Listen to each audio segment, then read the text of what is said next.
Okay, so I've been looking forward to this topic of conspiracy theories because we're going to be thinking about how people think, how their minds work, and for me that's a really interesting topic. You can also think of this topic as a counterpoint to last week's topic, forms of inference.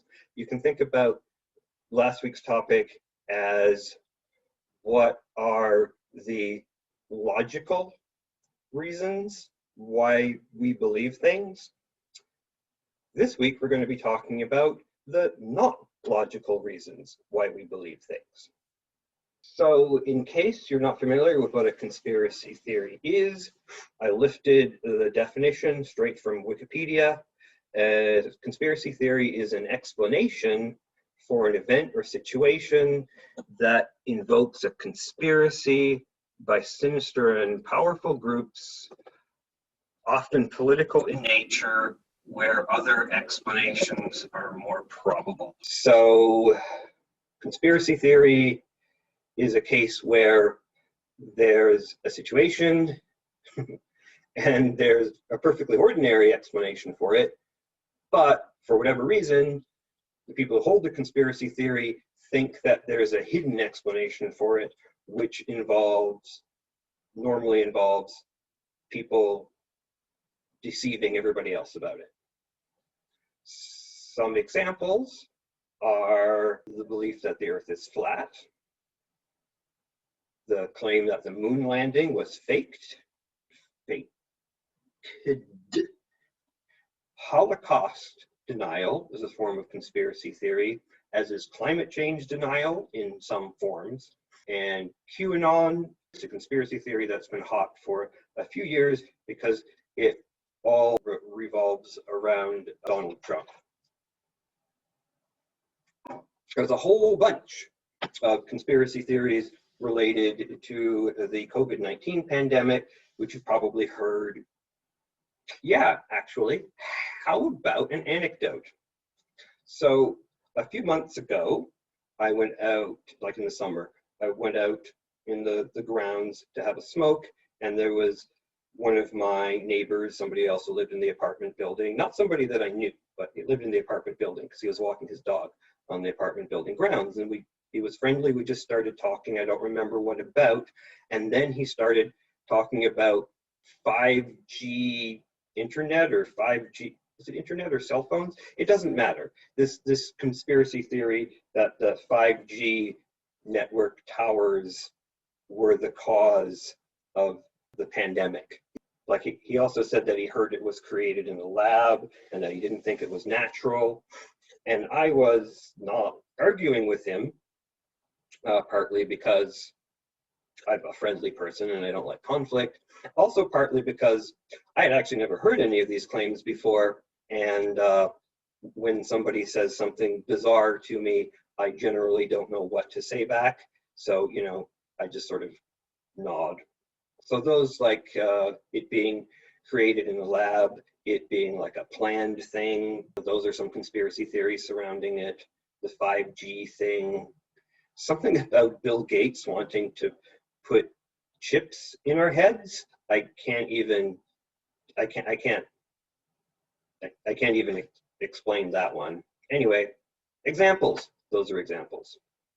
So, conspiracy theories have enjoyed a resurgence. Conspiracy theories have proliferated, and there are a lot more of them in the last couple of decades in the 21st century than before, and there's a couple of reasons for that.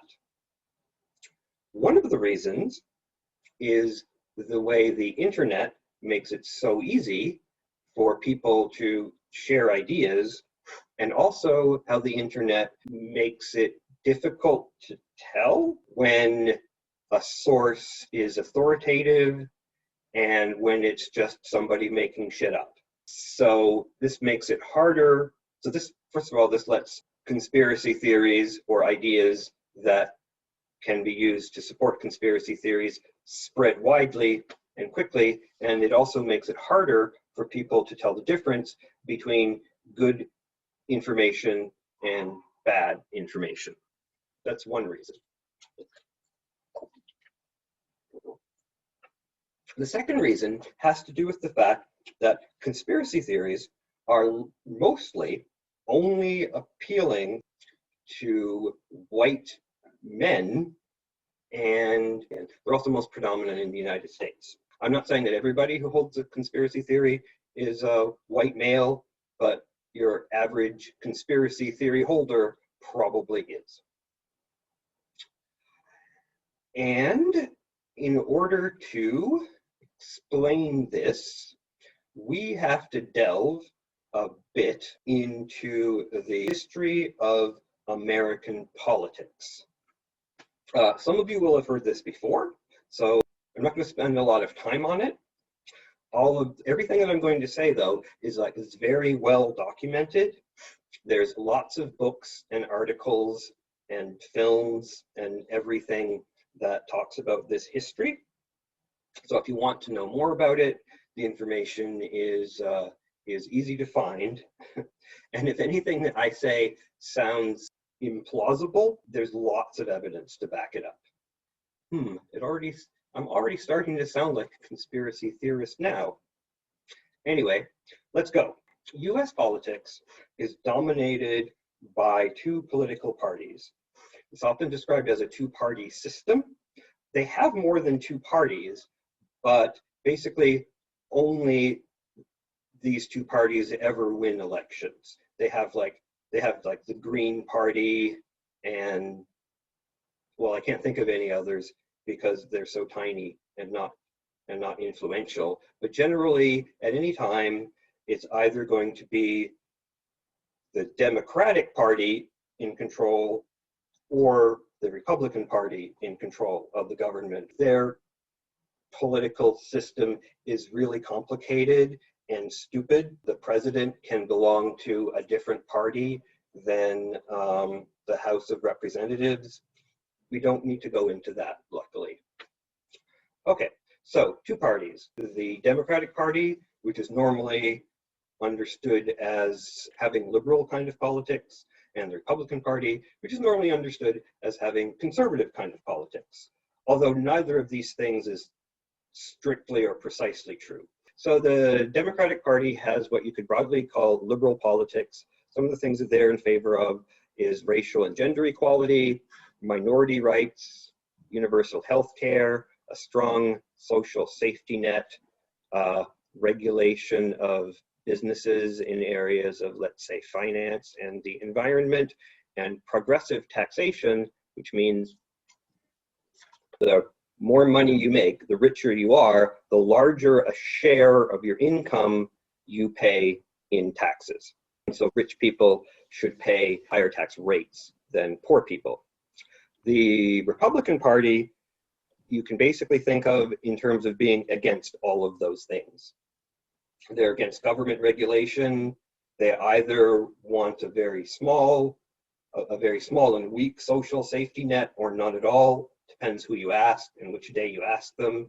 And most importantly, what they care about more than anything else in the world is to cut taxes on rich people. Yeah, their whole platform consists of don't regulate businesses and don't tax rich people. That is all that they care about. If that sounds biased or like mischaracterization, I'm sorry, it isn't. There's, like I said, there's like lots and lots of documentation that shows this to be the case. You can just ask them yourselves. So in the 1960s and 70s, the Republican Party was facing a bit of a crisis, not surprisingly, because everything that they are against are things that benefit the average voter. So what I'm saying is all of the things on the Democrat side here, especially universal health care, the safety net, regulation of businesses, and progressive taxation, people like those things. But Republicans don't want there to be those things. They're in favor of what's called laissez-faire government, laissez-faire economics, which basically means that the government should just not do anything and just let businesses do whatever they want. Also let people starve.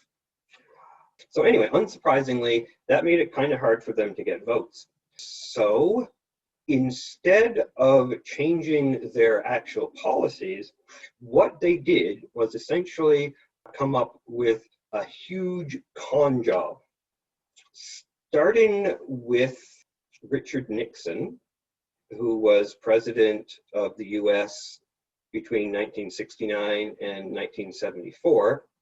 He was impeached. And Richard Nixon's media advisor, whose name was Roger Ailes. If that name sounds familiar, Roger Ailes is the mastermind behind Fox News and some other conservative media outlets. So essentially, they came up with a plan. Okay, so another bit of background that you need to know is that the 60s and 70s were a tumultuous time in the US because essentially the nation was in transition from basically the world that your grandparents lived in to the world that we live in today. These changes happened because of a number of social movements, such as the civil rights movement, to wanting equality for Black people, the feminist movement, and an opposition to the war in Vietnam, and a couple of others. So there was like a bit of social upheaval. And this social upheaval was making older, whiter Americans kind of nervous, because you probably know the older you get, the more you dislike change.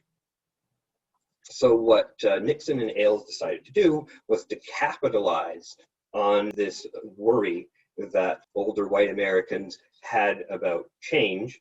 So they embarked on a propaganda campaign to demonize these groups of people.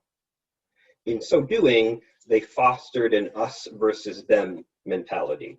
Us being the white voters that they were courting, and them being everybody else. What they did was, they demonized these groups and they blamed them for all of the problems that were worrying voters at that time, things such as drugs and crime and unemployment, and basically everything that they could think of, they try to blame on these people being the progressive movements and also people who weren't white. Okay, so this involved a lot of things, but two that you might be familiar with are the war on drugs and the Southern strategy. So the war on drugs, you know what that is.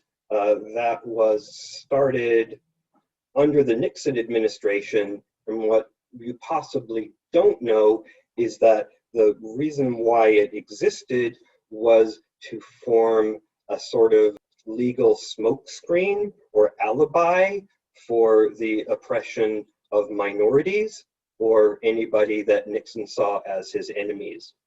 So take the anti-war movement. They were associated with drugs like cannabis and LSD. And so the drug war allowed the Nixon administration to target those people with the police. Likewise, drugs like cannabis and heroin, sorry, it's that fly again, were associated in America with Black and Hispanic people. So likewise, these new laws regarding drug prohibition and also just lots and lots of money being pumped into policing gave legal cover for the government to oppress Black and Hispanic people.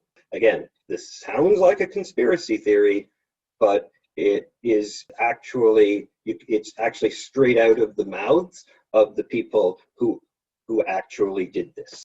Plainly stated and written down and recorded in their own documents that this is what they were doing.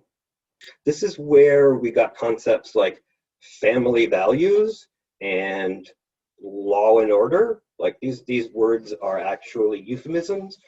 Family values is a euphemism for anti-feminism and homophobia, and law and order is a euphemism for using the police to oppress minorities. Okay, that was the war on drugs. The Southern strategy was tapping into the racism of white voters in the southern states. The southern states being the states that fought in the American Civil War to preserve slavery, tapping into the racism of white voters there in order to get them to vote Republican. Up until that point, white voters in the South tended to overwhelmingly vote Democratic, but then the Democrats seemed to be siding with the progressive social movements, and the Republicans capitalized on that. And ever since then, these states have very reliably voted Republican. Why? Because the Republicans stoked racism. So in short, what the Republicans did was to create a culture war in order to get middle and working class white Americans to vote against their own interests. Against their own interests, because the legislation that the Republicans actually did was to reduce taxes on the rich and deregulate corporations and erode the social safety net. In other words, they were all things that harmed middle and working class people. Nevertheless, the Republicans were able to get middle and especially working class people to vote for them by playing upon their prejudices and also building up a kind of narrative through propaganda. I believe I already mentioned that Nixon was impeached in 1974. However, Roger Ailes went on to become Ronald Reagan's media advisor. Reagan, I'm sure you've heard of him, was the US president for most of the 80s. Reagan is famous for championing small government, the idea of which was basically that government should get out of the way and let private businesses do whatever they wanted, and somehow this was supposed to benefit people. So Reagan's two big political, the two main things that he did, sorry, I can't vocabulary today. His two big things were deregulation of businesses and what they called supply side or trickle down economics. I think deregulation of businesses is a straightforward concept. I don't need to explain that. But supply side economics is a made up economic theory that says if you cut taxes on the rich and corporations, somehow that money will trickle down to benefit everybody else. If that sounds counterintuitive, it's because it's completely made up nonsense. And because there was no evidence to support it, experts such as like economists at universities and such were not in favor of it. They said, that doesn't make any sense. And they said, the evidence doesn't support that at all. So this led to the creation of conservative think tanks whose job was basically to provide a sort of spurious academic and scholarly justification for the things that Republicans wanted the voters to believe. So basically, they would start off with a claim, which was probably false, maybe not provably false, but probably false. They didn't really care if it was true or false. And then they would try to construct an argument to make it sound plausible, either by taking existing evidence and misrepresenting it, or sometimes just making shit up. I think we've already ran into a couple of conservative think tanks in some of the examples that we've looked at. Anyway, the takeaway from this particular point is that these think tanks should not be treated as authoritative sources.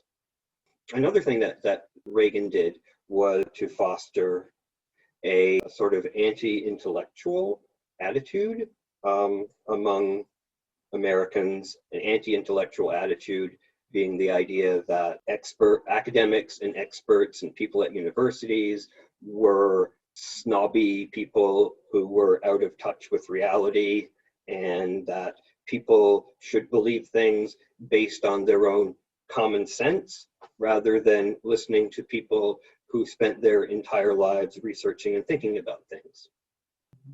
So the deregulation of finance led to the economic crisis of 2008, which some of you may have lived through. I'm sure you've all heard about it, and we're still feeling the effects of that now. The deregulation that started in the 80s and was never really scaled back. In fact, it was continued by the Clinton administration. It was actually a Democrat, but ultimately it can be traced to the Reagan administration in the 80s. Reagan also got rid of laws regulating the media and advertising, which had a couple of effects. One of the effects was he got rid of the law that said that media outlets had to act in the public interest. And so in particular, when they were doing news, they needed to present things objectively and in a non-biased way. Well, he got rid of that law, and this led to the proliferation of right-wing radio pundits like Rush Limbaugh, and eventually to Fox News, which became effectively a propaganda arm of the Republican Party under the direction of Roger Ailes. It also led to the Michael Bay Transformers movies, but that's a story for another day. This strategy worked really, really well. One reason why it worked really well was because it created a positive feedback loop. This is how the positive feedback loop worked. So Republicans would enact legislation that harmed the economy and increased income inequality, which was very upsetting to the middle and working class voters that they were trying to court.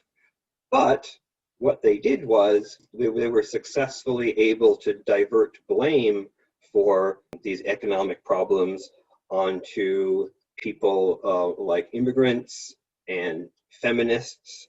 And so what would happen is that people would vote for Republicans because they saw people like feminists and immigrants as the enemy, and then their situation would get worse. And then Republicans would say, yes, it's getting worse because of those feminists and immigrants, which would in turn encourage the white voters to vote for them. You see how that works. By the time we got to the 21st century, the past 2 decades, this strategy expanded beyond the US and was taken up by conservatives in Canada and the UK. And that, ladies and gentlemen, is how we got the political and cultural climate that we now live in. This is why we live in such a crazy world. It was actually done on purpose. People spent billions of dollars to create this crazy world that we live in right now, so that a very small number of already very rich people could get slightly richer. In fact, it's even crazier than it sounds.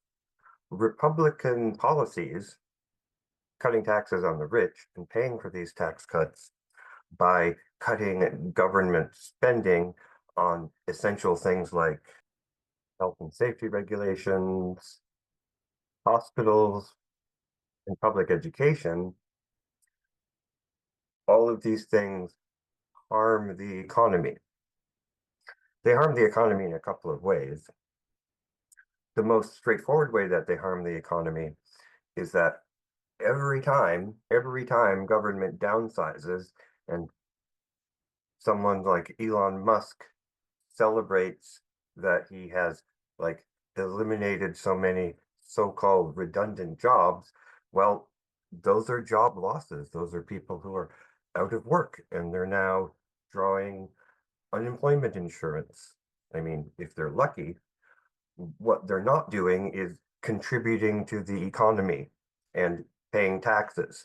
So cuts to government services, that's going to drive up unemployment. The second way in which cutting government spending harms the economy, well, it's a bunch of ways, but basically the government pays for a lot of things that help people to stay healthy and employed and contributing to the economy.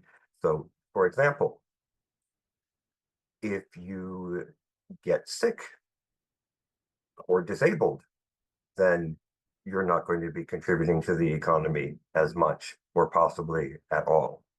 And therefore, there's going to be more unemployment when people are less well educated, and the people who have jobs may not be able to get higher paying jobs, which would enable them to contribute more to the economy. Ironically, governments in the US, and especially Canada, but also definitely the US, plug a lot of these employment holes with immigrants. And although lately Republican governments and other conservative governments will blame economic problems on immigrants, they never actually reduce immigration because the people that they work for, billionaires and big business, they need those immigrants to work the jobs that Americans are less and less able to fill because of all of these cuts that Republican administrations do in order to lower taxes on rich people. Rich people make almost all of their money off of investments because owning things, because in the way our economy works, owning things tends to be a much more successful way of making money if you want to make a lot of money than actually working. So they make their money off of things like stock dividends. Basically, they make their money off of the profits that the businesses that they own a share of make. And spoiler alert, a shrinking economy is bad for business. So although the wealthy in America and Canada works kind of the same way. I don't want to get into this because it's a whole big thing. But if you think of Canada as having a watered down version of all the problems that America has, you wouldn't be too far wrong. So Republican policy means that rich people pay lower tax rates, but they also shrink the economy, which means that that also shrinks or perhaps fails to expand the income of those rich people. And so things are complicated, but it is very likely that wealthy investors would actually be more wealthy if they paid their fair share in taxes, which are needed to have a healthy economy. So as a matter of fact, Republican policies hurt everyone, including the people that they serve, which is to say, wealthy people. However, you know how people are. We all hate paying taxes, and wealthy people apparently would rather see, you know, a reduction in their taxes this year than to keep paying the same taxes or even higher taxes in return for a larger income next year. Okay, what does this have to do with conspiracy theories? Well, recall that the word conspiracy means a plot among a group of people, usually for some nefarious purpose that's going on in secret. So what conspiracy theories tend to have in common is that they, which could be experts, politicians, the Jews, the Illuminati, airplane pilots, are lying to you. People are lying to you. In other words, conspiracy theories feed upon paranoia and the sense that the world is not the way you are told it is, and it also doesn't seem to be functioning in your interest. Conspiracy theories also prosper in times of uncertainty and unease, both economic and otherwise, and this is exactly the climate that the Republicans have been working very hard to foster for the past 50 years. So you can even think of the narrative that they fostered as a kind of conspiracy theory itself.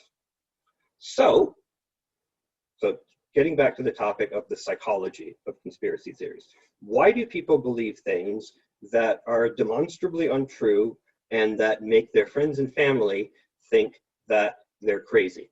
Well, there's a number of psychological reasons for this. One is that it appeals to people who have a sense of powerlessness. And a lot of people feel powerless nowadays.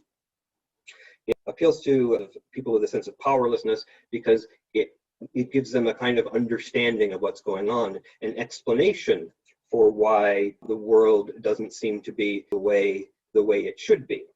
It's particularly appealing to white men because in North America anyway, white men are the most privileged group.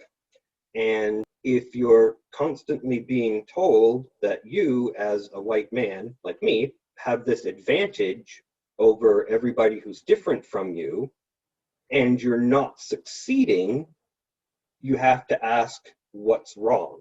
You know, like if I have all of these advantages and yet I'm struggling, there must be some explanation, and that explanation could be that there's this conspiracy of people keeping me down. The real explanation, of course, is that the economic climate is just bad for everyone and only a small number of people can succeed.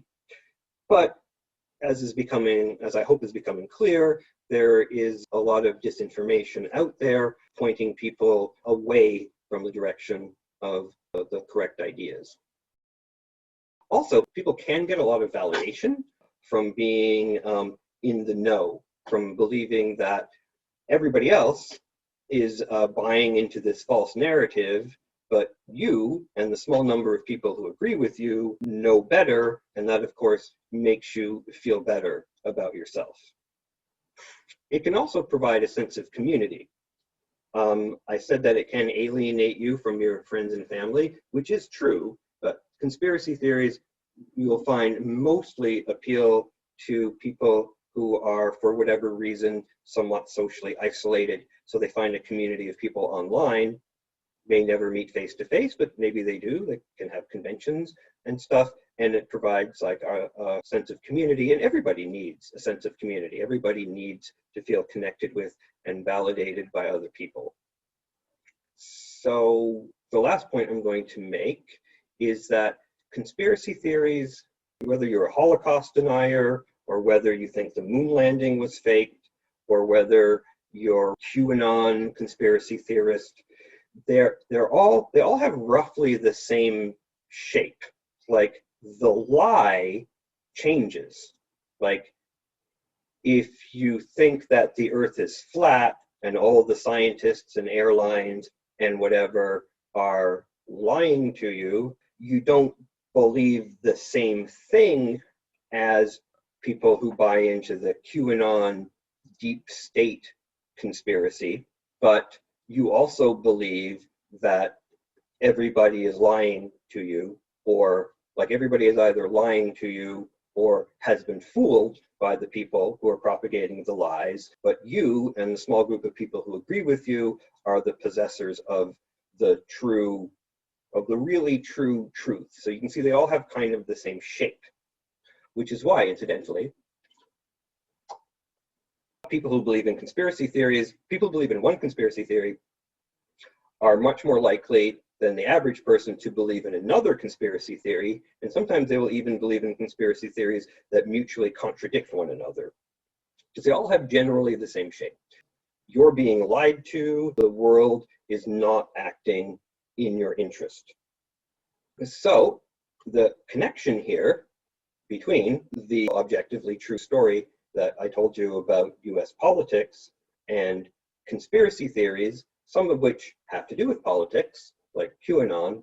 Some of them have no obvious connection to politics, like the flat earth conspiracy theory. So the connection between those two things is that the paranoia and environment of uncertainty and the us versus them mentality that was fostered for cynical reasons by the Republican Party to get ordinary Americans to vote against their own interests. These are the very same things that conspiracy theories feed off of. So this is the second reason why conspiracy theories have proliferated so much in the past couple of decades, partly because of the internet, but partly because an environment has been created on purpose in which conspiracy theories can flourish.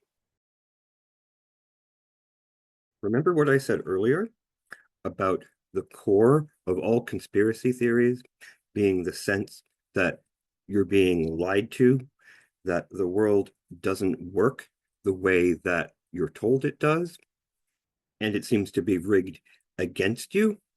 So I think now you can see that the reason why conspiracy theorists think that way is because they are being lied to, because the world doesn't work the way they're told that it's supposed to, and the system is rigged against them. They're just looking in the wrong place.